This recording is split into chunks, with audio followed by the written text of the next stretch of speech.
What's up, guys? Épisode numéro 3, Powerhouse. Je suis votre host, Rinaldo Mendoza, accompagné de mes chers consultants de Powerhouse. Claude Arthur-Diaz, consultant en transformation numérique. Jean-Félix Lemieux, propriétaire de la firme Melix CPA.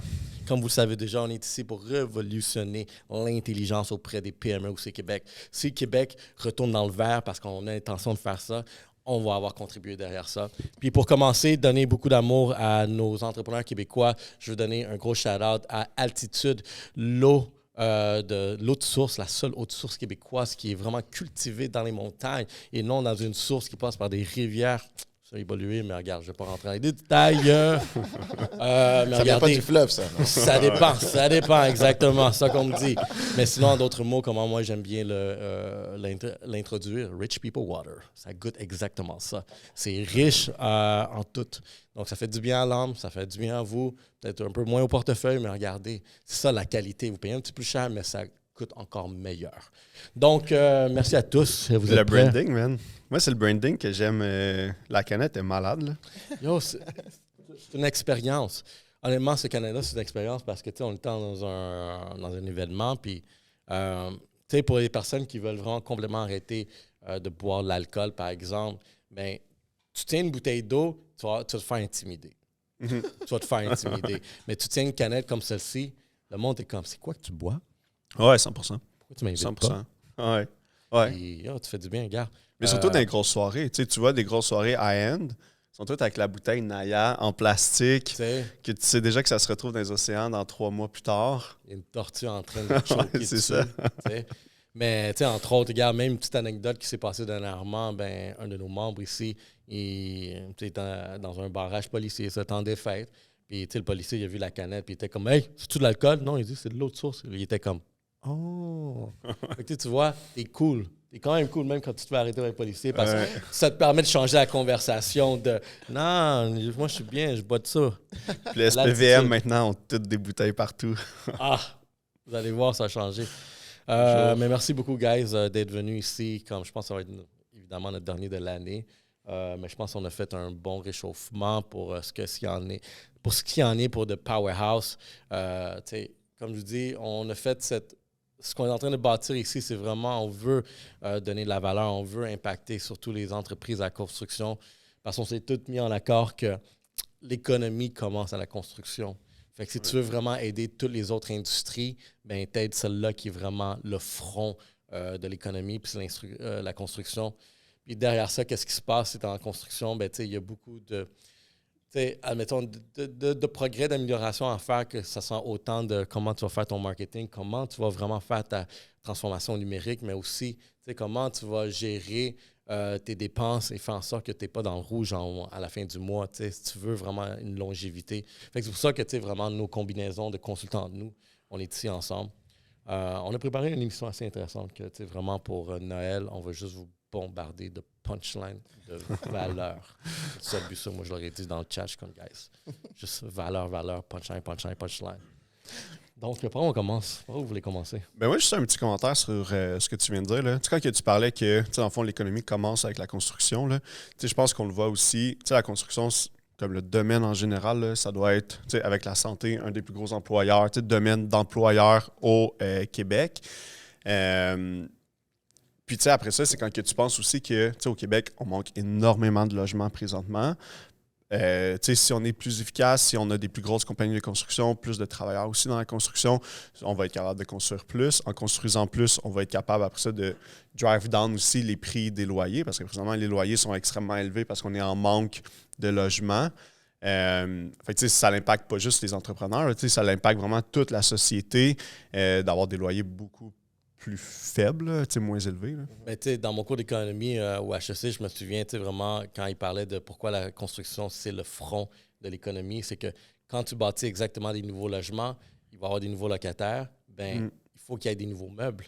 Fait quand il y a des meubles, qu'une autre entreprise doit fabriquer les meubles, fait que là, tu as une autre entreprise québécoise qui va les fabriquer, ils ont fait la job, fait que là, on a besoin de la matière première vient d'ailleurs. Fait que ça commence tout de là, vraiment la source, c'est pour ça, c'est là ça le début. Puis je pense que, comme tu dis, ici en ce moment, je pense que l'opportunité, c'est qu'on le voit déjà, il faut bâtir plus de logements. Puis du moment que le système commence à reprendre ce roulement-là, ben, les logements vont commencer à se bâtir.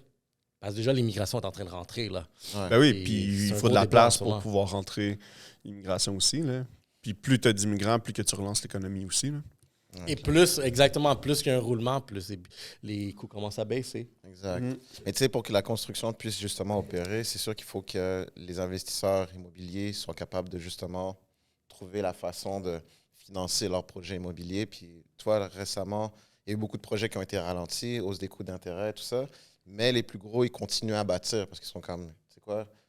On oublie les taux d'intérêt, j'ai les poches assez pleines pour pouvoir continuer, mais malheureusement, il y en a d'autres qui doivent s'arrêter. Puis, c'est sûr et certain qu'il faut trouver une façon aussi pour que les investisseurs immobiliers continuent à développer leur projet de construire plus d'unités et tout ça. Mais justement, il y a un aspect qui est super intéressant que j'ai appris dans l'ami courtier immobilier. La meilleure façon de voir comment que l'économie s'en va, c'est de regarder comment que ça se passe dans les compagnies de transport. Fait que, mettons, les compagnies de transport, souvent, ils sont bookés, on va dire, 2-3 mois à l'avance. Ouais. Okay? Puis, 2-3 mois à l'avance, ça veut dire qu'arrivé le moment qu'ils doivent transporter des marchandises, tu es capable de savoir, genre, OK, bon, tout se passe bien. Mais si 2-3 mois à l'avance, ils n'ont pas leur carnet rempli, c'est qu'il y a un gros problème. C'est qu'il y a un enjeu, il y a quelque chose qui se passe. Là. Puis il n'y a pas assez de demande. Il n'y a pas assez de demande, exactement. Fait que souvent, là, un truc que je dirais au monde de la construction, si tu connais quelqu'un dans le transport, puis il est capable de te dire dans les 3 prochains mois s'ils sont bookés ou pas, c'est un indice sur la dynamique de l'économie. Oui, c'est vrai. C'est vrai. Puis, tu sais, un point aussi, disons, au niveau du transport, tu sais, c'est aussi au niveau de l'entreposage, tu sais. Exact. Tu sais, y a-tu assez d'inventaire aussi pour qu'on puisse tout entreposer le matériel au Québec pour faire, tu sais, être nous-mêmes indépendants de le transport de nos matériaux, ou il faut qu'on aille utiliser des entrepôts en Ontario ou ailleurs dans le Canada parce qu'ici, on n'a pas assez de bâtisses qui se font construire. Puis tu sais, on le voit, là, tu sais, dernièrement, il y a des grosses transactions immobilières qui se font, surtout au niveau des terrains, que, tu sais, des super gros profits. Ce qui montre qu'il y a quand même une demande présentement. Là, parce que s'il n'y a pas de demande pour des terrains, s'il n'y a pas de demande pour construire, ben, c'est sûr que la valeur du terrain ne va pas augmenter. Exact. Fait que non, totalement. Oui, clairement. Fait que, je pense que où est-ce que je voudrais commencer, c'est voir vraiment c'est quoi les conseils. On veut parler de prévision. Qu'est-ce que vous, comme cher entrepreneur, vous pouvez faire pour vous outiller? Ici, on va vous donner tout le knowledge, l'éducation. Par la suite, c'est comme... Vous allez voir, les personnes avec qui on travaille, on va être vraiment des précurseurs vraiment pour vous aider. C'est justement ça qu'on veut faire. Donc, les volets qu'on va aborder ici en termes de prévision, c'est quoi les outils? Ça va être quoi vraiment certaines vraiment meilleures pratiques dans nos domaines respectifs, basées sur l'expérience qu'on a auprès de nos clients. Donc, on va parler aussi des prévisions 2024. Donc, ça serait à peu près les trucs que je voudrais qu'on aborde. Mais aussi, sans pour autant... aussi pouvoir cibler peut-être des petits trucs que même vous, à la maison, au bureau, vous allez pouvoir même déjà voir réfléchir. Le volet marketing, transformation numérique, puis la comptabilité, la gestion de vos chiffres. Qui veut commencer? Qui se lance? Mais moi, il y a juste un point que je voulais apporter à ce que tu viens de dire. Là. Ouais. Que justement, le ralentissement, on s'entend, là, on vient de finir une pandémie. La pandémie, elle a fait mal au niveau des taux d'intérêt.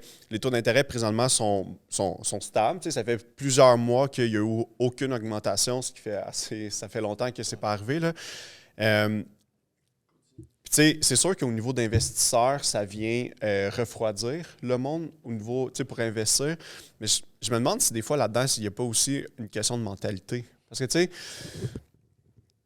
il y a toujours le moyen d'être créatif dans la recherche de prêts. Quand que tu montes un deal, tu sais, c'est pas juste aller chez Desjardins pour prendre ton prêt. Tu sais, il y a tellement de possibilités de monter un deal qu'après ça, moi, c'est ça que je dis souvent à mes clients quand ils veulent lancer dans un projet. Je suis comme, ouais, mais le taux d'intérêt, il coûte cher. Le taux d'intérêt coûte cher.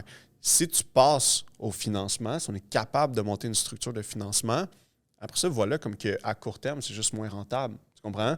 Fait que, est-ce que tu veux sacrifier un projet long terme, des profits long terme, pour une rentabilité moindre à court terme? Exact. Fait que des fois, j'ai l'impression que c'est un manque de créativité et un manque de connaissance de... 100%. C'est comme si, présentement, les taux d'intérêt, c'est la grosse bête noire. Mais en réalité, tu es moins rentable. Si tu es capable de passer au financement, de monter de quoi, tu es juste moins rentable à court terme. Il y a quelque chose que tu viens de dire, c'est fou, puis je te rejoins là parce que dernièrement, il y a un autre podcast qu'on a enregistré, puis dans le courtier immobilier, shout-out à Charles Morin, vraiment, qui a sorti ce concept-là, puis c'est peut-être la troisième fois que je le partage à d'autres personnes externes. Puis tout le monde, tu sais, vraiment, qui sont même dans le domaine immobilier puis hypothécaire, ils écoutent ça. Je suis comme, hein, c'est quoi ce truc-là? Mais ça vient avec toi parce qu'en ce moment, tout le monde a comme peur de les taux d'intérêt sont élevés, c'est pas le bon moment d'acheter l'immobilier. Charles Morin, lui, c'était sa perspective, c'est que justement, c'est le meilleur moment de l'acheter parce que ta maison, par exemple, tu vas payer toi. C'est ça les options. Soit tu payes ton taux d'intérêt élevé, mais tu peux négocier ton immobilier à la baisse, ou tu as l'option de payer ton taux d'intérêt bas, mais ton immobilier va coûter plus cher. Fait que si tu prends une hypothèque, que ce soit pour 1 an, 2 ans, fait que ça te donne assez de temps pour le taux d'intérêt de baisser. Fait que toi, tu as déjà négocié à la baisse. Fait que ton taux d'intérêt qui était peut-être à 6 5 bien, dans 2 ans, tu renouvelles. Là, il est rendu peut-être à 4 3 puis là, tu es en train de gagner. Mais si tu prends l'autre scénario où est-ce que tu l'as pris à 2 puis tu as payé quand même plus cher, bien, quand tu vas venir à renouveler, soit il va être toujours pareil ou peut-être un petit peu plus, totalement, mais tu as payé plus cher. Ouais. Mais c'est exactement ça. Tu sais, je travaille justement avec un courtier immobilier, puis là, tu sais, lui, son but, c'est de trouver des acheteurs. Puis je lui ai dit, tu sais, en ce moment, beaucoup de monde, comme ils disent, ils se disent, ouais, mais le taux d'intérêt il est élevé. Mais justement, comme tu as dit, c'est le meilleur moment d'acheter. Pour de vrai, c'est le meilleur moment. Totalement. Parce que il faut se dire une chose, puis il faut y aller juste avec la base à la base. On est 3, OK? Si le taux d'intérêt est élevé, c'est celui qui est capable d'être le plus créatif pour aller chercher le financement pour trouver la bâtisse. Puis, comme tu as dit, je vais pouvoir négocier à la baisse parce que celui qui a la bâtisse, lui, il se fait saigner par le taux d'intérêt qu'il est obligé de se faire renouveler. Fait que lui, il est prêt à négocier son prix pour ça. Par contre, dans l'autre scénario, si le taux d'intérêt est abordable pour les 3, là, maintenant, lui, le vendeur, lui, il a le plus gros bout du bâton. Il dit, toi, tu veux combien? Toi, tu veux combien? Toi, tu veux combien? Fait que là, il est capable d'en chercher plus. Et c'est ce qui faisait qu'avant que les taux d'intérêt montent, que tout le monde était comme, hey, j'ai 5 personnes qui sont alignées pour ma maison. J'augmente les prix, j'augmente les prix, j'augmente les prix. Il y a des surenchères sur les offres. Mais aujourd'hui que les taux sont élevés, c'est justement dans les mains de l'acheteur d'avoir le pouvoir, la possibilité de négocier. Donc, c'est le meilleur moment d'acheter, mais il faut être créatif, il faut savoir trouver l'argent, puis il faut voir ça comme un moindre mal pour un potentiel bénéfice futur. Quand les taux vont redescendre, tu ne seras pas là à te demander quelle propriété j'achète. Tu l'auras déjà et tu l'auras eu à un bon prix. Fait que c'est juste à savoir, est-ce que tu es mieux d'acheter sur un bon deal ou de payer une surenchère sur une propriété finalement plus tard parce que tout le monde était capable de l'acquérir. Oui, totalement. Surtout quand tu rentres dans les gros deals, comme justement, je parlais avec un courtier qui est en commercial. En commercial, résidentiel, c'est une autre game. Là, c'est une autre game, mais au niveau commercial, c'est là que justement la rentabilité et tout vient en jeu. Puis lui, je pense qu'il était sur un deal, c'était comme un 110 portes là, environ. Fait que, ça vaut des millions et des millions. Là, puis c'était en région. Puis le vendeur, ça fait un an et demi qu'il veut vendre, mais avec les taux d'intérêt, il n'y a personne qui veut acheter. Quand que lui, il l'a trouvé, sauté dessus direct. Puis après ça, l'autre personne voulait tellement vendre que il s'arrange avec des balances de prix de vente. Il dit anyway, ce que je paye en intérêt présentement, c'est ce que ça me fait saigner. Ça me tue. Fait que j'aime bien mieux le vendre à perte puis couper ça que de continuer à le hold puis m'amener dans le trou. Là. Ouais. Bien, j'aurais une question pour toi. Aurais-tu un genre de plan créatif où est-ce qu'on peut utiliser le financement à son avantage, comme tu l'as décrit? Présentement, là, au niveau des entreprises, surtout, là, quand que le commercial, on s'entend acheter une entreprise, tu peux acheter le fonds de commerce, tu peux acheter les actions, tu peux acheter la bâtisse. Tu as plusieurs options, mais disons, au niveau d'acheter une entreprise, les balances de prix de vente présentement, là, quand tu analyses, quand on a un client qui vient chez nous et qui dit « j'ai un projet, je vais acheter telle compagnie », après qu'on aille, disons, évaluer le tout, qu'on fait le due deal, on rentre puis on dit « OK, à qui tu l'achètes? » C'est qui le propriétaire? Parce que c'est 2 humains derrière aussi. Tu as beau acheter une business, on l'oublie souvent, là, mais c'est une transaction de 2 humains. Fait que toi, tu veux expand ta business, l'autre veut la vendre. Est-ce que la personne, présentement, elle est fortunée Est-ce que la personne qui veut vendre, elle est juste tannée? Est-ce que ça fait 5 ans qu'elle veut vendre puis qu'elle a, elle se dit, regarde, si ça ne marche pas là, je mets la clé dans la porte puis that's it. Et souvent, là, des seller finance, qu'on appelle, là, que le vendeur vient financer la totalité de la transaction ou une très grande partie de la transaction. Tu n'as pas besoin de passer à la banque. Est-ce que le vendeur a besoin d'avoir son argent tout de suite parce qu'il veut prendre sa retraite puis vivre avec? Ou lui, il est comme, regarde, si je l'ai en 2 ans, puis que tu finances l'achat avec les bénéfices de la compagnie. Au final, tu as une business gratuite, là, tu comprends? Puis c'est là que je dis, comme, OK, les taux d'intérêt, mais ça n'a pas de taux d'intérêt. Et même, je voudrais rajouter quelque chose. Pourquoi c'est fort, qu'est-ce que tu dis? Parce que même pour un vendeur qui veut vendre sa business, puis, tu sais, vraiment, nécessairement, tu ne veux pas l'argent directement parce que tu vas devoir payer des impôts dessus. Mm-hmm. Mais si tu es capable de l'étaler sur plusieurs, tu es juste en train de baisser. Tu ne veux pas donner ton argent au gouvernement. Fuck that, garde-le pour toi, puis pour même bénéficier vraiment cette transaction-là, que tu as de la misère. Mais ça, c'est vraiment, je trouve, un excellent point que tu abordes. Oui, totalement. Puis ça se fait. Puis tu sais, même que souvent, le monde, tu sais, t'en as plusieurs, là, des repreneurs là, qui veulent aller acheter des business puis qui ne savent pas, disons, qu'est-ce qu'ils pourraient acheter. Fait que là, ils s'en vont sur des sites web pour acheter une compagnie. Mais faut pas que tu aies peur. Là. J'ai un client qui, lui, ce qu'il fait, c'est qu'il achète des buanderies. Il se promène. Puis le gars, en plus, est policier. Là, fait que, il passe sa vie dans l'auto. Il se promène, il regarde des buanderies, il va prendre le numéro. Il va cogner à la porte, va prendre le numéro. C'est pas à vendre. Là. Il appelle le proprio. Il dit « Salut, tu veux-tu vendre? » T'es-tu tanné dans le business? Lui, il joue au Monopoly, mais dans une autre dimension. Ben, c'est ça, exact. Puis, à date, il a fait énormément d'argent avec ça parce que, souvent, la buanderie va être rentable. Elle est souvent rentable. C'est fou. T'as peu de capital humain là-dedans. Là. C'est des machines. C'est juste collecter l'argent, puis that's it. Exact. S'assurer que le monde vienne justement mettre leurs affaires là-dedans. Exact. Puis quand tu achètes la buanderie, tout est déjà là. Le stock est là. Fait que t'amènes tes souliers, t'amènes ta valise, tu te mets là, puis that's it.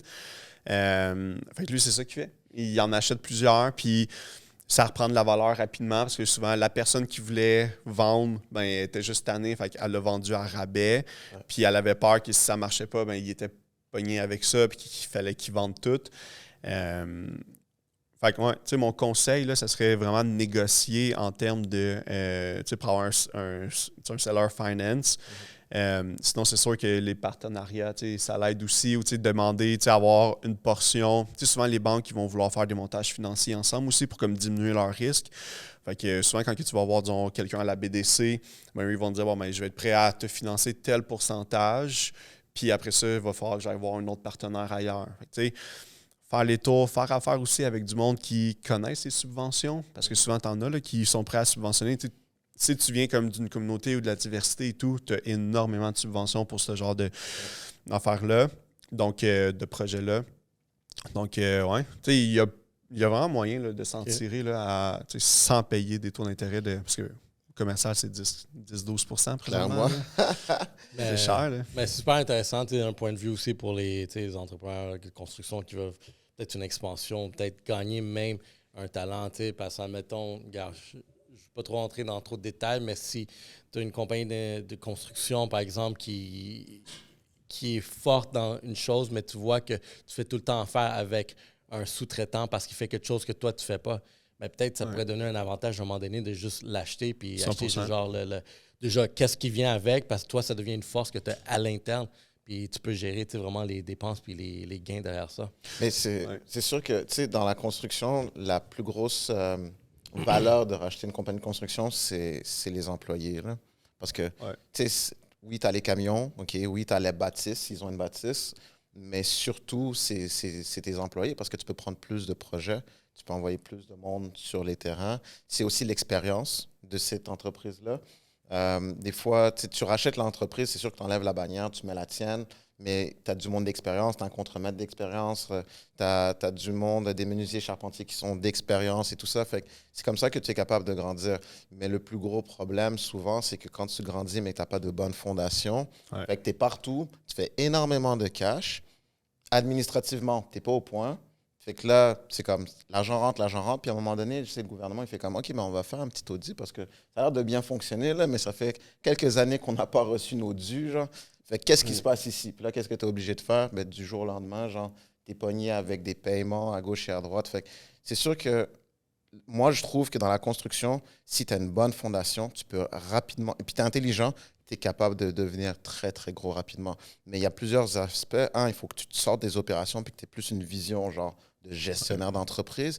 Et de deux, il faut que tu te dises, OK, si j'acquéris ça, ça veut dire que je peux faire plus de projets, mais il faut que je sois quand même solide administrativement pour pouvoir gérer tout ça correctement. Là, 100%. fait que je pense que c'est. Puis définitivement, comme tu dis, après ça, tu peux scaler vraiment vite. J'en connais une là, qui rachète, il rachète et rachète, mais c'est parce qu'ils sont solides, fondamentalement solides pour pouvoir le faire. Oui, parce que pour acheter, il faut que tu sois solide au niveau cash flow.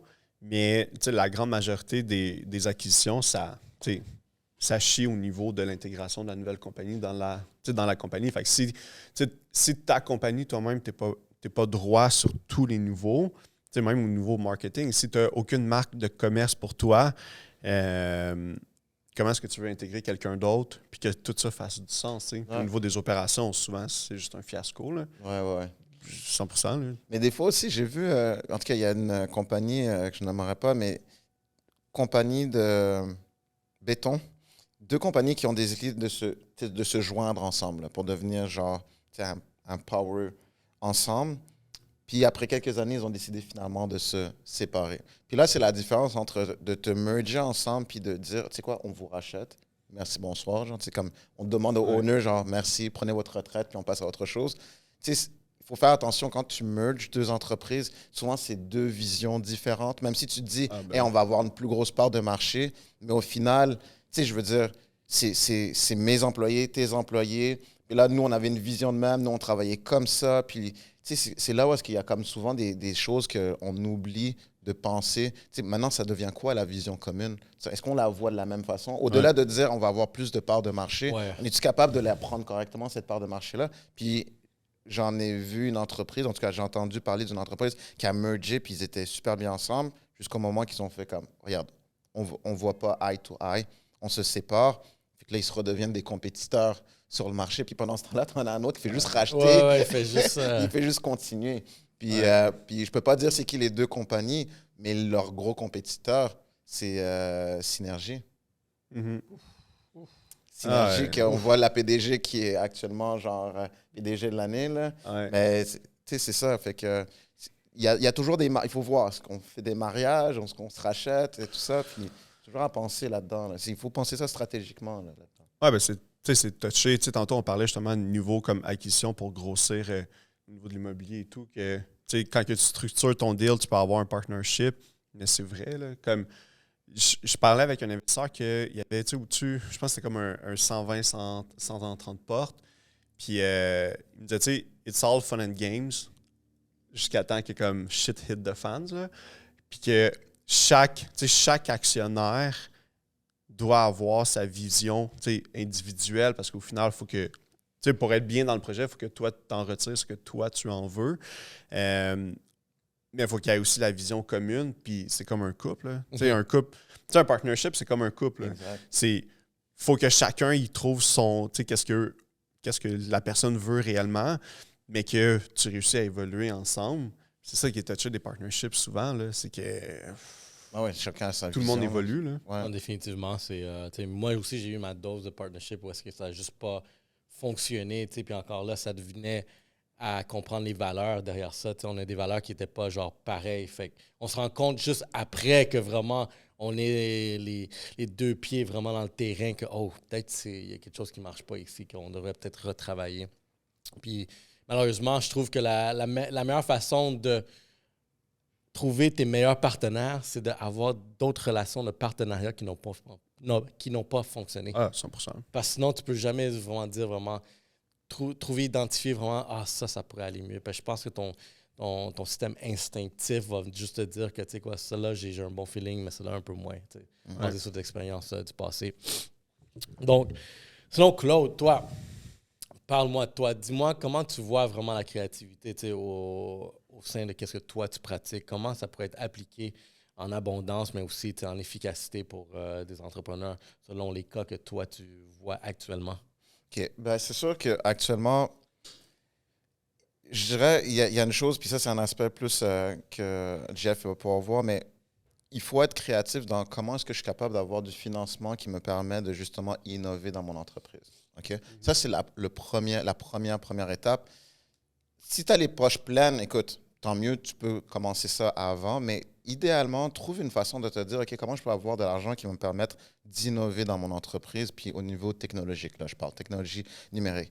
Fait que première chose, c'est, tu sais, il y a le programme canadien d'adoption du numérique, la PCAN, où est-ce que tu as 2 volets. Premier volet, 2400 $ que tu peux avoir. Tout le monde peut l'avoir. Et ça, tu peux l'utiliser pour stratégie marketing. Fait que nouveau site web, stratégie médias sociaux, tout ça. Ça, c'est le premier volet, 2400 $. Fait que si tu ne l'as pas encore fait, moi, je te dis, va sur Internet puis va le faire tout de suite. Deuxième volet, ça, c'est pour les entreprises qui ont un revenu, dans les 3 dernières années, qui ont un revenu d'un minimum de 500 000 $. Fait qu'un demi-million. Ces entreprises-là peuvent avoir un audit de 15 000 $. Cet audit-là, en fait, c'est une subvention, excuse-moi, qui rembourse jusqu'à 15 000 $. OK? 90 % mais à concurrence de 15 000 $. Donc, cet audit-là te permet d'avoir vraiment une vue globale de ton entreprise, puis de voir, OK, c'est quoi les processus qu'on est capable d'améliorer dans ton entreprise grâce à la technologie. Puis en ayant cette subvention-là, ça te permet ensuite d'obtenir un prêt. Si ton entreprise, elle fait un certain revenu, tu vas être capable d'avoir, je pense que c'est 50 000 $ ou moins. Et si tu as un autre cap, c'est jusqu'à 100 000 $ que tu es capable d'avoir. OK? Fait que maintenant, la question, c'est, tu as ton audit. Ça, si tu fais 500 000 et plus, cours, va chercher ton audit. La deuxième chose, c'est d'être accompagné justement avec un conseiller numérique qui fait du sens puis qui va vraiment bien comprendre le domaine de la construction. Parce que tu peux tomber sur un conseiller numérique qui ne comprendra pas trop puis ne te fera pas les meilleures recommandations. Ouais. Okay? Puis moi, c'est là où est-ce que j'accompagne justement à recommander les bons conseillers numériques que je connais dans mon entourage pour qu'ils puissent les aider à faire un bon audit pour qu'ensuite ils soient capables d'utiliser le prêt pour faire l'implantation technologique. Fait que ça, c'est pour la première partie. Financement, aller chercher le financement et les subventions. Puis là, je te parle juste de PCAN, mais il y en a plein d'autres. Donc, il faut en parler avec son comptable. Quand ils ont un bon comptable, ils sont capables d'aller chercher ce genre de financement-là. Ouais, si tu en cherches un, il y en a un ici. Exactement. Fait que, ouais, vas-y. T'as continué. Fait que ça, c'est la partie financement. Puis après ça, maintenant, au niveau de l'innovation, écoute, avec toutes les compagnies avec lesquelles j'ai travaillé dans la construction, une des choses qui fonctionne bien, c'est de compartimenter ton processus.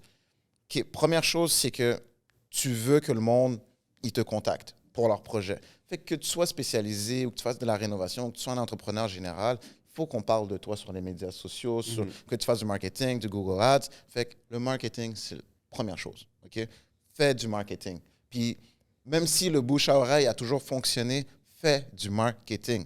Genre, c'est hyper important. Puis, tu sais, la règle d'or, mets 5% de tes revenus dans ton marketing. OK? Puis, mets-le les yeux fermés. Parce que si tu es obligé de garder un œil ouvert pour genre te dire, ouais, mais je devrais... Ça veut dire que tu as probablement des problèmes de cash flow. Encore là, on a un gars de finance. Parle à ton comptable, OK? 5%, tu mets ça dans ton marketing. Deuxième chose, quand les inflows se font, quand les inbounds se font, fait que tu commences à avoir des leads, c'est avoir un CRM. Fait que ton CRM, il te sert à prendre le monde, filtrer, OK, est-ce que tu es éligible pour que j'en fasse la job? Tu sais, est-ce que tu rentres dans notre gamme de prix? Est-ce que ce que tu veux, c'est ce qu'on fait? Puis après ça, c'est d'être capable d'estimer précisément les choses. Fait que chacun a ses outils. Il y en a que c'est des Excel, il y en a que c'est des logiciels, etc. Mais ton CRM puis ton outil d'estimation, là, c'est comme quelque chose de hyper important. Parce que quand tu envoies la soumission à ton client, tu veux juste qu'il soit comme « oui, je le veux ». Right? Fait que le moment qu'il te dit « oui, je le veux », boum, on envoie le contrat. Puis là, le problème, OK, les contrats où est-ce que tu dois aller te déplacer ou que le client doit se déplacer pour signer à la main, là, on ne parle plus de ça. Tu parles du temps. Il y a des logiciels où est-ce que tu envoies le contrat avec la soumission, signature électronique, merci, bonsoir, puis on est capable d'automatiser tout ce flow-là. Mais tu sais, le monde dans la construction, ils sont souvent sur les chantiers, fait qu'ils ne le savent pas. Et c'est là, quand, à ta question, en es-tu capable d'innover? Oui. Juste ce processus-là, puis je n'irai même pas plus loin. CRM, estimation, envoyer la soumission préliminaire, si tu es capable de standardiser tout ça, en plus de ta machine de marketing qui te pitch des leads dans cette machine-là, là, tu viens d'innover beaucoup plus que la majorité du monde dans la construction. Fait que là, si tu rachètes des compagnies, que tu deviens plus gros, Fait que tu as plus de budget publicitaire, fait que tu as plus de leads, tu as plus de inbound. Mais tout ce processus-là, ça ne te prend pas plus de temps. C'est juste plus efficace. Tu es capable de faire signer ou d'envoyer plus de soumissions, d'en faire signer plus. Puis le monde, là, on s'entend, si j'ai une cuisine à faire ou un truc à faire, si tu me dis ça va être dans 6 mois, c'est correct, je vais attendre. Ah ouais. Peut-être moi, ça me laisse plus de temps pour ramasser l'argent. Mais le monde, il pense que comme il faut que tu livres maintenant. Non, j'ai vu beaucoup de compagnies de construction qui disent, moi, je suis booké sur 1 an et demi. Et c'est pour ça qu'ils sont à l'aise. Tu sais? Fait que voilà un peu...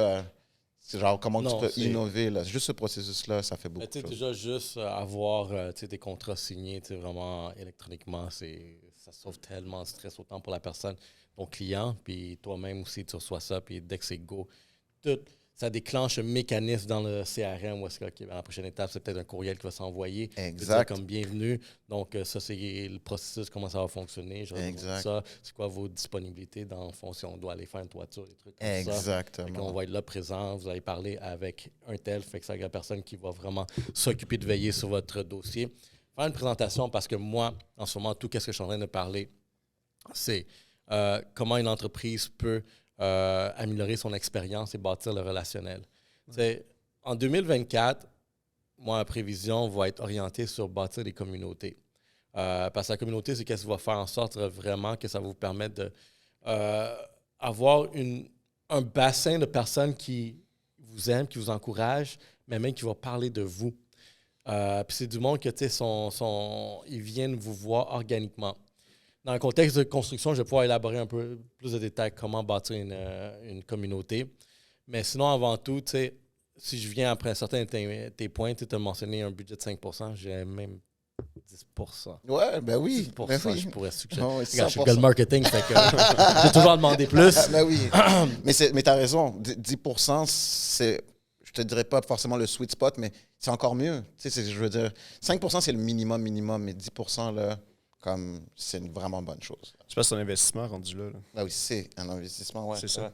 C'est juste que le monde, ils veulent des résultats immédiats, mais le marketing et le branding, ça prend du temps. Même. Ça prend du temps à bâtir, puis c'est là que la communauté va venir. Mais, entre autres, moi, en ce moment, vraiment, ce que je pourrais conseiller, c'est pour les entreprises d'aller chercher une omniprésence. Dans le fond, je prends l'exemple que, chez moi, parfois, je vais recevoir des pamphlets pour ta toiture, au sein des cartes, des trucs comme ça. Je le regarde, bon, ça va dans le recyclage. C'est la première chose que je ne paye pas trop attention. Mais si vous pouvez avoir vraiment déjà un branding qui est catchy sur qu'est-ce qui fait en sorte que vraiment vous faites ce pamphlet, whatever, puis même si ça se retrouve dans le recyclage, mais si le branding est catchy, je m'en souviens.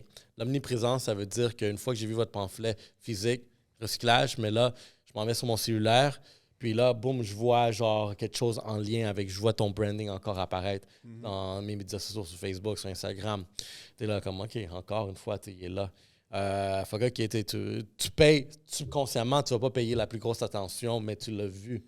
Parce que regardez, quelque chose à prendre en considération, que surtout maintenant que les personnes, les consommateurs vont prendre vont faire beaucoup plus de recherches, puis ça va prendre beaucoup plus de points de contact avant même de prendre une décision. Il va avoir une confiance qui va devoir se bâtir. Fait que là, en ce moment, sur l'exemple que je vous donne, j'ai déjà eu vraiment un point de contact, le pamphlet. Deuxième point de contact, ça a été la pub. Troisième point de contact, regarde, ça va être, je suis sur YouTube. Là, j'écoute vraiment un podcast, des vidéos, whatever, ce que tu veux. Puis, l'annonce qui va apparaître par défaut, mais au pire, ça va être ton logo. Comme ça va être vraiment une vidéo très aérienne avec un drone sur une toiture que tu viens de faire. Encore là, tu fais ça en 10 secondes. Tu sais, omniprésence, brand awareness. Fait que là, c'est mon troisième point de contact. À un moment donné, je suis comme... ça commence à cliquer. OK, bon, il n'y a rien. Mais tu sais, mettons, moi, je me retrouve dans ma maison puis je commence à remarquer que j'ai des bardeaux qui commencent à partir. Je suis comme, oh, qui je vais appeler? Tu sais, oui, soit j'ai peut-être des contacts très proches de moi, mais sinon, ça va être vraiment l'omniprésence de la marque que j'ai vue apparaître plusieurs fois dans ma face. Où est-ce que, tu sais quoi, laisse-moi aller voir. Parce que s'ils sont capables d'être présents partout, il doit y avoir un processus derrière ça. Tu sais, être présent partout, ça veut dire que tu investis un peu partout, mais ça veut dire aussi que tu as la capacité financière d'être devant là. Tu as la capacité financière, tu as sûrement déjà des bons revenus, tu as une bonne équipe, tu as une bonne structure, tu sais comment faire les choses. Puis à ce moment-là, moi, je vais cliquer, je vais voir ça, je vais appeler, puis cette information, quelqu'un va répondre. va rentrer l'information dans le CRM. Fait que là, le CRM va procéder à une soumission. Je vais la recevoir, puis je vais sûrement la comparer avec quelqu'un d'autre. Puis je suis comme, tu sais quoi, je vais prendre lui. Ouais. Juste parce que déjà, l'expérience, elle était bonne. Ils m'ont répondu très vite. Ils sont partout. Il y a une bonne qualité. Il y a des bons reviews. Genre 100 reviews avec 4.5 sur Google. Je suis comme, OK, pourquoi pas? Ouais. Puis tu sais, un point, tu sais, notre bureau principal est à Repentigny, là. Puis Repentigny, disons, les courtiers immobiliers, je pense que c'est chez Remax, là, que l'agence immobilière a un contrat d'exclusivité avec une agence de pub pour tout ce qui est abribus, autobus. Fait que, tu sais, quand tu parles d'omniprésence, là, les courtiers Remax à Repentigny, tu vois partout. Okay? Ou les courtiers généraux, là, c'est juste des courtiers. Chaque autobus, c'est d'habitude genre du taille express, ça va être des souliers. Là, c'est que des courtiers immobiliers. Chaque abri de bus, tu les vois. Après ça, ces courtiers-là qui sont en ligne, puis que le branding est le même en ligne qui est sur l'autobus, encore là, tu ouvres ton Facebook, tu le vois, tu ouvres ton Instagram, tu le vois.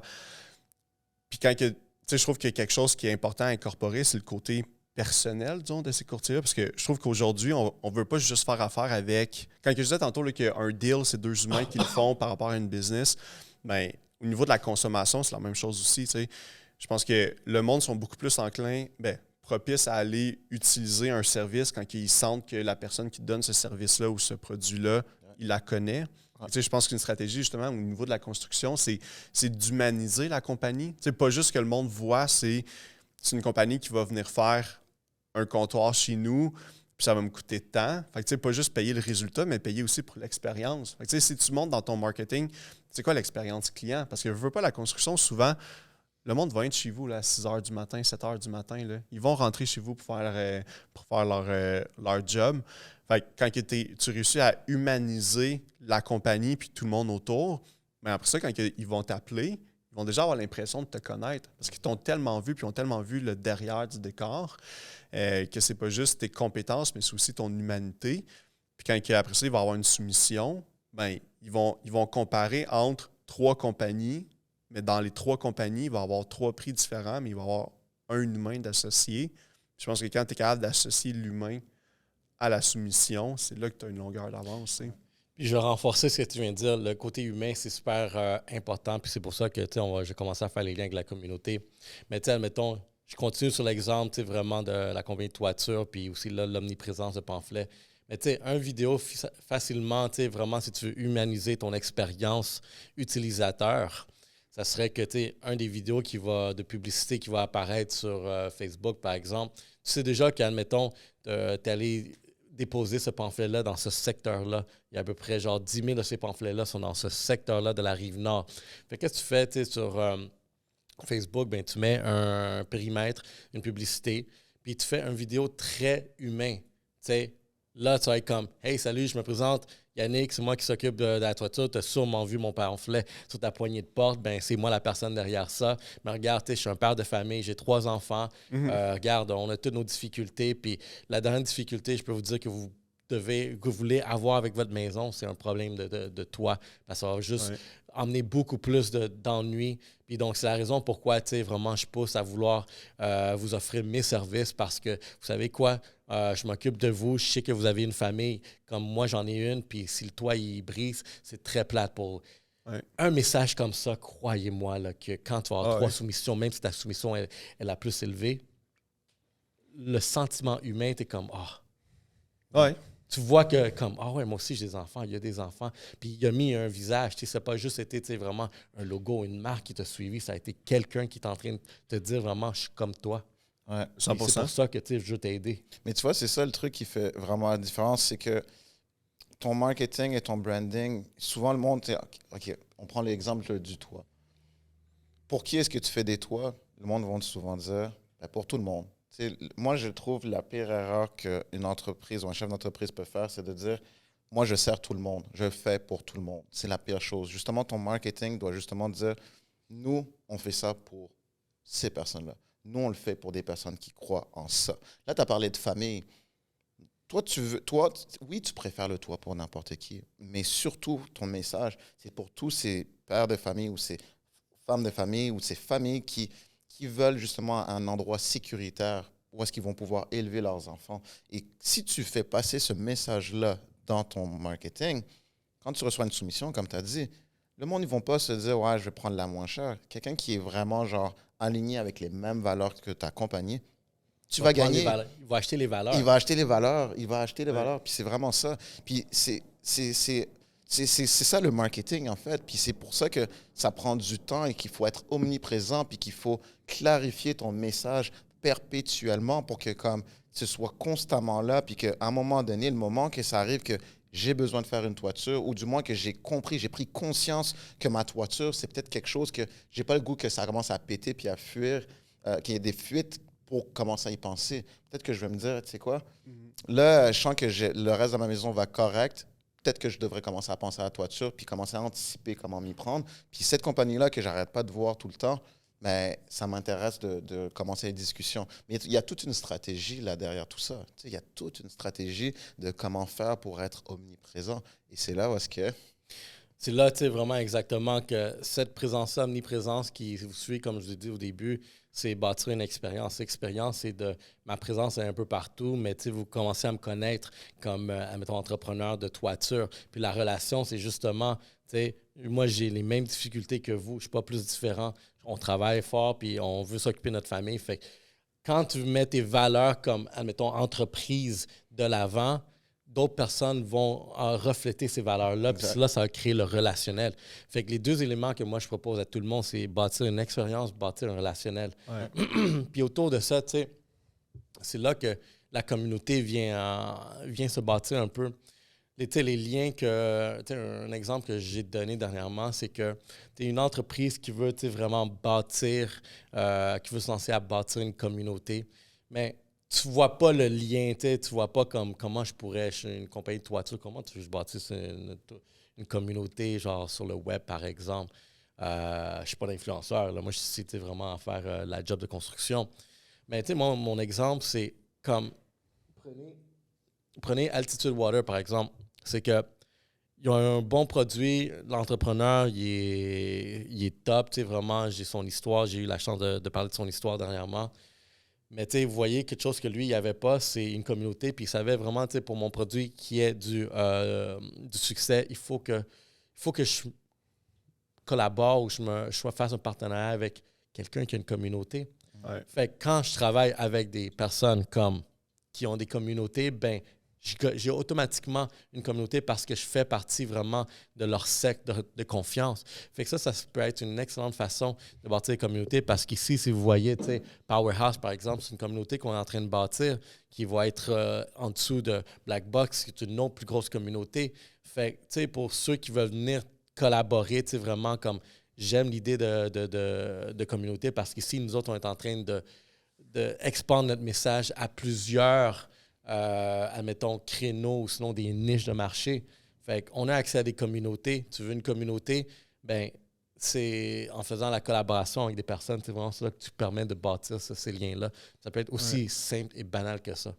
Oui, puis c'est comme, tu sais, il faut que ça reflète aussi ta personnalité, parce que, tu sais, depuis tantôt qu'on parle de, d'avoir un service, un marketing axé un petit peu plus sur l'humanité, mais il ne faut pas que ça soit aussi des mensonges, là, que tu dises qu'au final...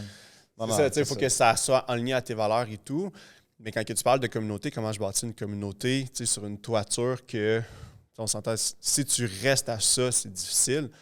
Quand tu penses à Red Bull, disons, que toute vidéo promotionnelle et de communauté, tu ne vois jamais les canettes Red Bull. Tout ce que tu vois, c'est dans quoi que Red Bull encourage, c'est quoi leurs événements et tout. Voilà. C'est incroyable la question bâtie là, quand tu es rendu avec un Red Bull TV, que tu as littéralement une chaîne de TV à eux.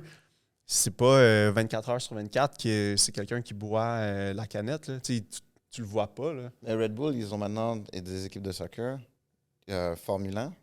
Ouais. Ils ont tout. Ils ont envoyé un gars dans l'espace pour faire le plus gros saut du monde, des records mondiaux. Mais tu vois, toutes ces choses-là, Formule 1, équipe de soccer sport, faire le plus gros saut. Tu sais, c'est une communauté de monde qui cherche des sensations extrêmes. C'est ça, exact. Fait que c'est comme ça que tu peux aller chercher du monde. Puis, je donne un exemple très simple. Moi, par exemple, quand je fais mon contenu, au début, j'ai commencé, Écoute, c'était genre juste, OK, on va tâter les choses. Puis c'est comme ça que tu dois commencer dans ton marketing. Tu dois essayer des choses. Mais à un moment donné, tu raffines ton message, puis tu es comme, tu sais quoi, ça, c'est mes valeurs, puis ça, c'est comment que je fais les choses, puis voici avec qui j'aime travailler, puis voici quel genre de personne aime travailler avec moi. Puis ce qui va arriver, là, une belle chose va se passer. Le monde qui ne fit pas avec ça, ils vont sortir de ton 100%. sac. Ils vont juste comme faire, ce gars-là, je suis train de le voir, je unfollow. Pour moi, c'est comme une bénédiction. Parce que ça veut dire qu'il y a du monde qui sont comme, moi, je ne fit pas avec ces valeurs. Mais à l'inverse, et ça, c'est ce que tu vois moins, que tu fais moins attention, ceux qui fit avec tes valeurs, ils commencent à te suivre. Puis là, c'est là que tu vois sur LinkedIn, telle personne a regardé ton profil. Tu vois, ah ouais. Telle personne commence à vous suivre. Ah ouais, qu'est-ce qui se passe ici? Ouais, totalement. Mais c'est la constance. La constance de tester des choses, puis de vraiment démontrer le côté humain et tout ça. Puis tu ne te rends pas compte à quel point le monde sont comme, regarde, comme tu as dit, hein, ça fait longtemps que je te check. On dirait que j'ai l'impression que je te connais déjà. Ouais. Voici mon problème. Tu l'as tellement mentionné plusieurs fois dans tes vidéos. Comment est-ce qu'on peut faire affaire ensemble? Puis il ne va pas négocier le prix. Crois-moi bien. Là. Il est prêt à aller là-bas. Ouais, mais c'est ça. Puis souvent, je trouve que, tu vois, disons, avant que je commence à faire ça, j'avais l'impression que c'était un petit peu plus. Ça va mal sonner, là, mais tu sais, me mettre dans la gorge du monde, tu comprends? Comme, tu sais. Ça sonne mal, ça sonne vraiment mal. Mais bon, c'était de la manière que ça me donne en tête. Tu sais, comme de me forcer sur le monde et être comme, tu sais, c'est qui lui, tu sais, comme, pourquoi est-ce que je donnerais de l'attention à cette personne-là et tout. Puis c'est sûr qu'il y en a plein que c'est ça, puis comme tu dis, tu sais, unfollow, puis on n'en parle pas. Mais après ça, c'est que je trouve que tu rends service aussi aux autres parce que, tu sais, je pense qu'il y a beaucoup plus de monde qui ont besoin de ce qu'on offre tous. Tu sais, je parle de nous trois, mais je parle de même le gars de la compagnie de toiture, le gars de... Tu sais, peu importe qui. Il y a tellement de personnes qui ont besoin de ce que toi, tu offres. Il y a beaucoup plus de personnes qui ont besoin de ce que toi, tu offres que toi, tu as besoin de eux. Tu comprends? Fait que, tu sais, j'en reçois des messages de du monde qui sont comme, yo, honnêtement, c'était... Tu sais, c'est quand même fou parce que c'est exactement le moment que je suis en train de penser à me partir d'une compagnie. Et voilà. Et je sais pas quoi. Je sais pas comment ça marche. Je sais pas. J'ai regardé toutes tes vidéos parce que ça me montre comment le faire, ça me montre les étapes, ça me montre c'est quoi un petit peu les erreurs, c'est quoi les règles, mais surtout, ça me pousse à le faire parce que c'est un projet personnel qui me fait peur. Puis là, je suis juste comme « fuck it, let's go », tu sais. Ouais, 100%. Puis tu vois ça, puis ça, c'est vraiment nice parce que tu parles de communauté et tout ça, puis bâtir une communauté, ça prend du temps aussi. C'est quelque chose, c'est pas quelque chose que tu vas décider du jour au lendemain, let's go, on part une communauté, puis tu appelles du monde, puis tu dis on part une communauté. Ça prend du temps. Mais une règle, à mon avis, qui est vraiment importante, quand tu crées du contenu ou quand tu veux être sur les médias sociaux, évitons le genre, hey, voici mes services, achetez mes services, voici qu'est-ce que je fais, achetez ce que je fais. Tu sais, donne de la valeur. Tu sais, donne de la valeur. Tu sais, je veux dire, tu es dans la toiture, tu en connais un tas dans la toiture, puis à chaque fois que tu t'en vas rencontrer un client, voici genre 10 questions qu'ils te posent tout le temps ou des erreurs qu'ils font quand ils choisissent leur compagnie de toiture. Parle-en. Parce que c'est ça qui va créer ton lien de confiance avec le monde. Puis plus tu en parles et plus tu en parles de différents angles avec différents experts et quoi que ce soit, mais c'est là que le monde sont comme l'affaire que tu as parlé de l'incorporation. Parce que tu en parles, le monde sont comme waouh, c'est super intéressant. Et croyez-le ou non, le plus de valeur que tu donnes dans ton contenu et le plus loin que tu vas, que genre à un moment donné, là, tu dirais genre, ah, je viens d'en donner tellement que comme, tu sais, d'habitude, ça, je le charge pour le dire. Mm-hmm. Si tu es capable de donner de la valeur comme ça, gratuitement, sans rien attendre en retour, puis tu te dis, Chris, ça vaut vraiment cher, ça va rentrer. Ben, dis-toi une chose, le monde, ils vont voir ça. Et si tu penses qu'ils vont passer à l'action là-dessus, puis ils vont se dire, hey, je vais partir à l'action, je vais le faire par moi-même, c'est totalement faux. Ben non. Le monde, ils vont juste faire, attends, il vient-tu de me dire genre exactement le game plan pour y arriver? Mais le monde, ils ne sont pas capables de passer à l'action. Fait qu'est-ce qu'ils vont faire? Ils vont t'appeler, ils vont dire, hey, j'ai entendu parler de ton game plan, là. C'est le fun, là, mais je ne suis quand même pas capable de le faire moi-même. J'ai besoin de toi. Mm-hmm. Et ça, c'est quand tu es capable de donner tellement de valeur que, comme, à un moment donné, le monde sont comme, attends, il vient-tu de me dire vraiment ça, là? Je passe à l'action, je vais l'appeler, je vais le faire parce que j'en ai besoin maintenant. Fait que n'ayez pas peur de donner autant de valeur. Puis le plus que tu en donnes, le plus facile après que le monde, ils vont venir te voir. Ben oui. Puis tu sais, quand tu dis que le monde ne vont pas le faire eux-mêmes, tu sais, je commande des cookies à chaque semaine. Fait que chez nous, je dois avoir au moins 200 recettes. J'ai 200 cartons avec plein de petites recettes dessus. Tout le temps la semaine d'après, je commande encore mon cookit, là, Exact. parce que j'ai pas envie de juste le faire moi-même puis d'aller. C'est vrai ce que tu dis. Exact. Là? Mais tu vois, même, il y a des affaires, des fois, je mets des affaires sur Internet comme, OK, voici comment tu peux bâtir ton CRM sur les plateformes que j'utilise. Voici comment tu peux mettre tes signatures électroniques. J'ai beau donner tout comment le faire. À la fin de la journée, c'est pas leur job à eux. Le monde, à moins que tu sois un geek et que tu adores faire ça, fine. Mais la plupart du temps, tu vas faire comme, OK, j'installe la plateforme, puis tu regardes, puis tu es comme, ah, c'est lourd. Là. Juste ton cerveau il est comme, OK, non. Appelle le gars, il va le faire pour nous. Moi, je vais pouvoir me concentrer sur le vrai core de ma business. Puis c'est comme ça que tu dois voir le marketing. Offre tellement de valeur que le monde sont comme, OK, il m'a montré qu'il sait de quoi il parle. Je vais faire affaire avec lui. Comme ça, moi, je me concentre sur ma business. Puis ça donne plus d'idées aussi au monde. Fait que dans la toiture, même chose. Donne tous les trucs et astuces par rapport à une toiture. Savoir comment détecter si ta toiture, elle est due pour être renouvelée. Comment négocier ou comment ci et ça. Le monde, ils vont t'appeler après. Ils vont dire, s'il te plaît. Juste des inspections gratuites pour la toiture, par exemple. Je pense, c'est quelque chose que j'ai réalisé, par exemple, ça, je l'ai réalisé dans mon secteur. Une toiture prend à peu près quoi, 10 ans, 10-15 ans environ. Mais quand tu es dans un nouveau secteur, qu'il va atteindre cette limite-là, où est-ce que tu es peut-être dû, c'est peut-être une place potentielle pour une compagnie, justement, de toiture, commencer vraiment à offrir des... Hey, je peux-tu, genre, vraiment juste faire une inspection gratuite, voir comment ça va. Exact. Je sais que le quartier, c'est un quartier qui commence à avoir 10 ans maintenant, fait que sois proactif. Oui, tu vas être proactif. Puis il y a une affaire aussi, tu sais, j'ai un client que lui, j'ai dit, ah, vas-tu commencer à faire du contenu? Et comme, ben, ça me tente pas parce que tout le monde en fait. Je suis comme, OK, mais tu rends service à qui de ne pas en faire? Ouais. Tu rends service à qui? Ouais. Ben, c'est un bon point parce que, honnêtement, je trouve que, puis ça va lier à ce que tu viens de dire, Ray, là. Je trouve que quand que tu sais, il manque tellement d'éducation, tu sais, j'allais dire au Québec, là, mais dans le monde, tu sais, partout dans le monde, là, c'est vraiment pas localisé ici. Mais il manque tellement d'éducation sur, tu sais, mon auto, tu sais, à part mettre de l'essence dedans, changer les pneus, puis là, j'ai une nouvelle auto, fait que les pneus, je suis même pas sûr que je sais comment les changer. Je connais fuck all en mécanique, tu sais, fuck all, zéro. Tu sais, un garagiste qui ferait des vidéos puis qui me montrait la base, là, pas de fond en comble, là, mais la base.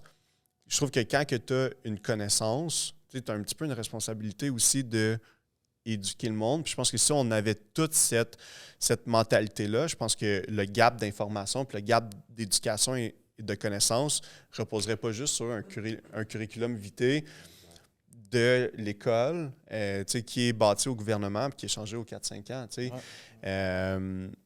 Puis je trouve que justement, ce que tu viens de dire, Ray, des estimations gratuites et tout, c'est qu'il y a tellement de personnes. En fait, on ne sait pas les problèmes qu'on ne sait pas qui existent. Exactement. Ouais. Quelqu'un qui fait ça puis qui va voir la personne qui dit hey, je regarde de même, là, je sais ça ressemble à quoi un bardeau d'1 an, puis je sais ça ressemble à quoi un bardeau de 20 ans. Ouais. Tu es dans le 30 ans. Là. Fait qu'il serait pas mal temps que tu le fasses parce que sinon, c'est que s'il le fait pas, il va encourager la construction, mais d'après sinistre et tout. Tu sais. Ouais, exact. Ouais. Oui, c'est ça. Puis tu veux pas ça. C'est ça, exact. Tu veux pas ça. Mais tu vois, par exemple, il y a tout le temps des affaires que quand c'est rendu, quand tu es pour acheter quelque chose, que comme c'est là que tu en prends la connaissance. Puis j'ai un client que eux ils font portes et fenêtres, mais portes et fenêtres genre haut de gamme, vraiment haut de gamme. Puis première chose, je me dis, mais qui paye genre vraiment cher des portes et fenêtres, puis est prêt à mettre 10 000 de plus? Mais comme on a notre culture ici au Québec, le monde ne va jamais payer 10 000 de plus sur leur maison pour installer des portes et fenêtres de haut de gamme. Par contre, si tu as des portes et fenêtres cheap, ton hydro va te coûter plus cher avec le temps. Ça va augmenter. Pas bien isolé. Et dans quelques années, tu vas devoir changer tes fenêtres. Fait que, veux pas, tu prends des portes et fenêtres qui sont cheap, tu vas les changer, on va dire dans 15-20 ans. Mettons, si tu es capable de toffer. Des portes et fenêtres de haute qualité, ça t'offre 35 ans jusqu'à 50 ans. Mm-hmm. Grosse différence. Pas de perte d'énergie, beaucoup de choses comme ça. Mais ça, il faut le savoir. Il faut comprendre c'est quoi la différence. Puis ça peut sembler être le genre de choses que, mettons, le monde, le monsieur, madame, tout le monde ne sont pas au courant. Mais moi, si je suis contracteur général, puis que j'ai l'habitude d'installer des fenêtres, puis que d'habitude, je propose tel type de fenêtre, mais là, il y a cette compagnie-là de portes et fenêtres qui m'éduque là-dessus. Ah ouais. Mais là, lui, il vient de se créer une communauté de contracteurs qui sont prêts à écouter ces podcasts parce que, hey, moi, je veux pouvoir construire des maisons parce que je vais recommander les meilleures choses. L'électricien fait la même chose. Il vient de bâtir sa communauté. Le gars de toiture qui fait la même chose. Il vient de bâtir sa communauté. Fait que c'est comme ça que tu bâtis une communauté. Tu informes et tu éduques le monde et tu leur montres que voici, nous, à quoi est-ce qu'on croit, c'est quoi nos valeurs par rapport à ce qu'on vend comme produits et services. Puis on vous invite à nous rejoindre pour justement bâtir une communauté où est-ce qu'on va pouvoir s'éduquer mutuellement par rapport à ça. Définitivement. Ouais. Puis c'est bien que tu l'amènes comme ça. Donc, sur cette note, tu sais, vous êtes en... Nous, on est en train de bâtir ici une communauté, la communauté Powerhouse, justement, où est-ce que, tu sais, on veut encourager le partage d'informations, l'éducation, vous donner des conseils qui vont peut-être juste au moins ouvrir une porte de curiosité, où est-ce que je devrais faire ça. Mais sinon, juste vous donner quelque chose que vous allez pouvoir peut-être changer un pneu aussi simple que ça, s'il faut. Mais entre autres, tu sais, on voudrait vous inviter, entrepreneurs vraiment de diverses industries, à joindre la communauté Powerhouse. Entre autres, on va avoir un Facebook disponible, un groupe Facebook, un groupe LinkedIn, où est-ce que vous allez pouvoir venir vous abonner. On va partager tout ce contenu qu'on est en train de faire sur une base quotidienne, dans le sens que vous allez pouvoir voir vraiment c'est qui. Apprendre à nous connaître premièrement. Puis, comme je vous dis, communauté, c'est qu'est-ce qui va être la force de 2024. Puis si vous ne savez pas comment bâtir une communauté, bien Powerhouse va être votre communauté pour vous. Parce que vous êtes un gars de toiture, il y a un électricien qui rentre, il y a un mécanicien qui rentre, il y a une pâtissière qui rentre. Bien, la communauté commence à grandir. Fait qu'entre nous, on est juste en train de se relayer, que ce soit nos services ou des conseils. Puis éventuellement, ce que la vision qu'on s'est dit qu'on voulait avoir, c'est que à chaque fois qu'on va mettre quelque chose en ligne, quelqu'un va pouvoir gagner derrière ça. Exact. Puis que autant que ça soit un besoin que, comme je vous dis, vous êtes dans ce groupe-là, mais vous avez déjà vu comme « Ah, mais j'ai vu qu'un autre membre de cette communauté-là, il faisait ça, puis j'aimerais ça faire ça. » Puis vu qu'on a une chose en commun, on est dans la même communauté. Mais tu sais quoi? Je vais faire affaire avec cette personne-là sans que ça soit nous. Puis aussi, tu sais, je pense qu'il y a quelque chose une idée qui serait intéressante. On voudrait vous inviter, chers entrepreneurs, à venir prendre une place avec nous. Parler de votre réalité. Parce que ça va nous permettre, même nous, comme consultants, à mieux comprendre comment on peut aider d'autres personnes, mais vous, votre réalité, quelqu'un d'autre va l'écouter. Puis quelqu'un on va être comme « Ah, c'est vrai, moi j'ai un problème. » Mais imaginez-vous qu'on va dire « Monsieur Toiture vient ici, il nous parle de sa réalité. » Puis après, Claude, il répond à vraiment sa problématique. Mais toi, tu as une compagnie de toiture, puis tu es comme « Oh, on bâtit une communauté. » Exact. Puis un autre point aussi, by the way, création de contenu, Black Box. Guys, si vous voulez apprendre comment créer du contenu qui fait du sens, du contenu qui va rejoindre justement la clientèle que vous voulez avoir, Black Box est définitivement une alternative très intéressante pour vous. Puis vous allez être guidé de A à Z par rapport à ça. Fait que je prends le temps d'en parler parce que, guys, souvent, de commencer à faire du contenu, moi, j'ai commencé, je prenais mon téléphone de même, je le prends encore comme ça, là, je le mets sur un petit trépied, puis là, on a commencé à discuter avec Blackbox pour créer du contenu encore plus de qualité, mais c'est ça, c'est comme ça qu'en se faisant accompagner, on est capable de le faire. Ouais, puis tu sais, moi, je suis rendu ici, j'ai quasiment mes clés, là. On se fait de la serrure numérique bientôt, là. Ouais, non, mais nice job. Pour de vrai, nice job, là. Puis surtout un espace comme ça que tu peux l'adapter à ta personnalité aussi, là. C'est vraiment bien. Vraiment, vraiment, vraiment. Yes. Cool. Donc, pour finir ce troisième épisode puis clôturer 2023, j'aimerais ça que vous présentez encore une fois, annoncez c'est quoi vos forces, qu'est-ce que vous faites, comment les personnes peuvent venir vous rejoindre, chacun à votre tour. Je vais y aller. By the way, moi, il y avait juste un point que je voulais qu'on parle, qu'on n'a pas parlé, là. Vite fait, 10 secondes, c'était le prêt du gouvernement, CUSC. Oh. Juste un petit point, là, parce que pendant la pandémie, il y a énormément, surtout dans la construction, beaucoup de compagnies se qualifiaient pour le prêt CUSC, là. Il reste environ un mois là, pour tout rembourser. Que si jamais, si vous avez reçu 60 000 $, tu rembourses 40. Si vous avez reçu 40, tu rembourses 30. Si vous ne remboursez pas d'ici, je pense que c'est comme le 15 janvier 2024, tout ça se transforme en prêt. Fait que la totalité, donc le 30 se transforme en un prêt de 40. Le 40 se transforme en un prêt de 60 sur 5 ans, si je ne me trompe pas. Fait que c'est quand même important. Là, si vous n'avez pas planifié ce remboursement-là, contactez-moi, là, ça va me faire plaisir de regarder comment est-ce qu'on peut tout tweaker là, pour s'assurer que vous le remboursez, parce que sinon, c'est sûr que on a parlé un petit peu de taux d'intérêt tantôt. Là. C'est difficile de partnership avec le gouvernement pour rembourser ça. Là. Mais sinon, moi, justement, Jean-Félix Lemieux, propriétaire de Melix CPA, on aide les entreprises. C'est beaucoup de construction, immobilier, n'importe quel entrepreneur, tant travailleur autonome, tout type, de tout type à bâtir leur business. Puis on les accompagne là, vraiment au day-to-day pour tout ce qui est opérations financières, comptables, fiscalité, conseil. Même on commence là, de plus en plus à faire de l'achat-vente d'entreprise avec l'évaluation du due deal et tout. Donc, 100% pour les entrepreneurs là, québécois. Yes. Moi, Claude Arthur Diaz, donc président fondateur de d'Arthur Inc., also known as D4. Donc, nous, ce qu'on fait, c'est très simple. Tu sais, souvent dans les entreprises, tu vas avoir ça va être le chaos, dans le sens où est-ce que tout le monde fait un peu son travail en silo. Il y a beaucoup de difficultés à avoir une vue globale sur qu'est-ce qui se passe, l'avancement des opérations. Et souvent, le propriétaire d'entreprise, lui, il veut se sortir des opérations pour pouvoir avoir plus un rôle sur la vision et le développement de l'entreprise. Fait que moi, ce que je fais, c'est très simple, c'est que je mets en place des systèmes comme des CRM ou des technologies numériques qui permettent justement de tout centraliser au même endroit, faire en sorte que tout le monde collabore correctement et que le propriétaire de l'entreprise soit capable d'avoir une vue globale sur l'avancement des projets. Et en gros, dans le fond, c'est que moi, je viens comme un fractional CTO. Donc, je viens là regarder c'est quoi toutes les technologies qui sont actuellement utilisées. Fait que, mettons, c'est quoi le CRM que tu utilises? C'est quoi ton système comptable? C'est quoi ton système opérationnel? Puis, on regarde comment tout communique ensemble pour faire en sorte que ce soit le plus efficace possible. Et la plupart du temps, je continue à les recommander justement pour voir comment est-ce qu'ils peuvent ensuite connecter leur CRM avec leur marketing et toutes ces choses-là. Fait que mon rôle, c'est vraiment ça chez D4, c'est vraiment d'aider les entreprises à standardiser puis à mettre une technologie en place pour optimiser tous les processus dans l'entreprise. Excellent, excellent. Moi, je me présente encore une fois, Rinaldo Mendoza, RM Stratégie, expert en génération de prospects pour PME d'une taille de peut-être de 20 à 50 employés. Si vous êtes plus, encore mieux. Ça nous permet plus de vraiment avoir des stratégies plus personnalisées selon vos besoins. Donc, on aide les entreprises à aller chercher le client potentiel et à le convertir en vente. Mais non seulement la vente, mais aussi il faut préoccuper de c'est quoi la suite, le service après-vente.